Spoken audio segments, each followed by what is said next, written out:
They won't even talk about revenue share, but that is our whole fight, is revenue share. If you're the league and I'm the player and you buy my jersey in the NBA, if you're paying $100, the league gets $50, I get $50. Okay. Right now in the W, it's like the league gets $97, $98 and I get $2. Our biggest thing that they haven't even touched on is revenue share whatsoever. And it's like revenue share is like the main thing that we need you to touch on and you're not doing it. Once again, WNBA players are proving they know absolutely nothing about business. Once again, WNBA players are throwing a tantrum because they are finally hearing the word no.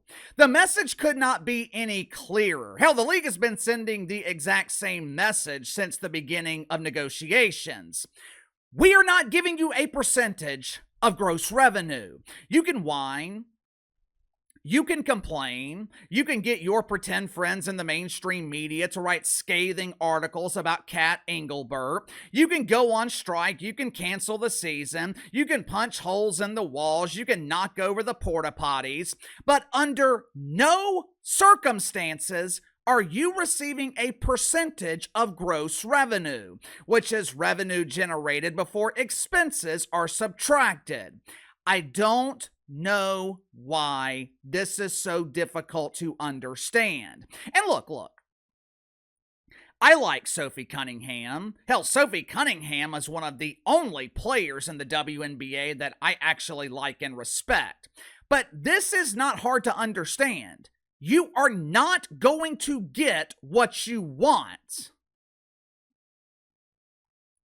Right now, there is a lot of mixed messaging with WNBA players. A league that is supposedly dedicated to unity is damn sure not unified. Seems like half the players are ready and willing to accept the deal that the WNBA is offering, which is a deal that is more than generous. Top players will be making over $1 million a season. The average unknown pretend basketball player will be making just under $500,000. In a league where living in poverty has become normalized, the current offer from the WNBA is literally life-changing money. Meanwhile, the other half of WNBA players are unsatisfied. I know, shocker. They are willing to go on strike. They are willing to cancel the season. The deadline to get this deal done is about 4 days from now, and at this point, there is a 50-50 chance as to whether that happens. But there is one specific area where WNBA players are unified. They are unified in the fact that they know absolutely nothing about business.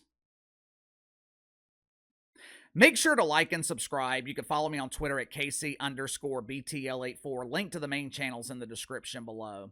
The problem with half of the players in the WNBA, they are drastically overvaluing themselves. They are drastically overvaluing the financial value of this dump of a league. For starters, I hope Sophie Cunningham was just giving a basic example of jersey sales, because that is not how jersey sales work. If a Steph Curry jersey sells for $100, Steph Curry does not get $50. You got to subtract taxes, the cost of the jersey, shipping. There are a variety of costs subtracted before Steph Curry sees $1.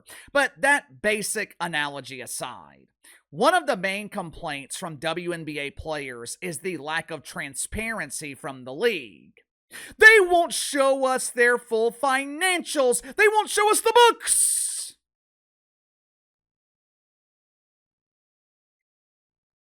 Yeah, no shit.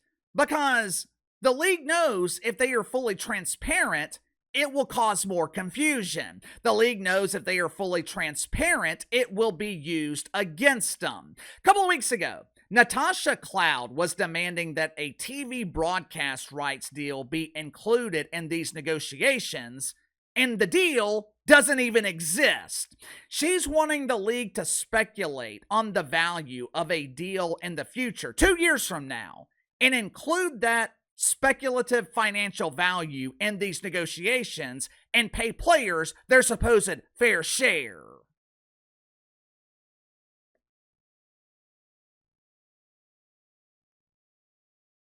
If you believe WNBA players, the league is refusing to give them revenue sharing out of greed. The league is making money off the backs of the players. Without the players, this league does not exist. Without the consistent subsidies of the NBA, this league does not exist. But that aside, the reason the league refuses to provide revenue sharing has nothing to do with greed. It has everything to do with sustainability, which is another word that WNBA players just don't seem to understand. According to the WNBA, if they gave into these unreasonable demands of players, the league would lose nearly $500 million over the lifetime of the collective bargaining agreement. Does that sound sustainable to you? Me personally, I happen to partially agree that greed is playing a part here, but it's not greed from the league. It's the greed coming from half of the players in the league. I think some of these veteran players are looking out only for themselves. I think some of these aging veterans are trying to maximize their earnings before their career is over. And look, I don't necessarily blame them. If I was in their position and I spent my entire career making minimum wage, I would be doing the exact same thing.